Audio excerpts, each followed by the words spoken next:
লঙ্কার রাজা রাবণ ছিলেন জ্যোতিষবিদ্যায় পারদর্শী একজন রাজা। তার স্ত্রী মন্দোদরী যখন গর্ভাবস্থায়, তখন তিনি চেয়েছিলেন তার সন্তান এমন একটি পুণ্যলগ্নে জন্মগ্রহণ করুক, যেই সময় জন্মগ্রহণ করলে তার জন্মছক অনুযায়ী সে অমরত্ব লাভ করতে পারবে এবং দেবতাদের বিনাশ করতে পারবে।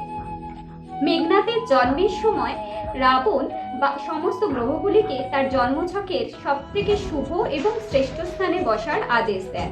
বাকি সমস্ত গ্রহ রাবণের ভয়ে সেই আদেশ পালন করলেও একটি মাত্র গ্রহ সেই আদেশকে অমান্য করার ধৃষ্টতা দেখায়।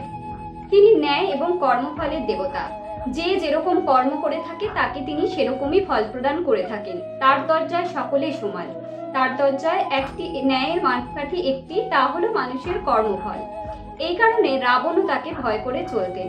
কিন্তু রাবণ জানতেন, যদি শনিদেব কৃপা না করেন তাহলে তার সন্তান অমরত্ব লাভ করতে পারবে না।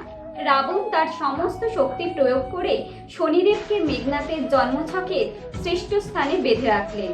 কিন্তু মেঘনাথ যখন জন্মগ্রহণ করলেন, সেই মুহূর্তে শনিদেব নিজের দৃষ্টি তার দিক থেকে সরিয়ে নিলেন।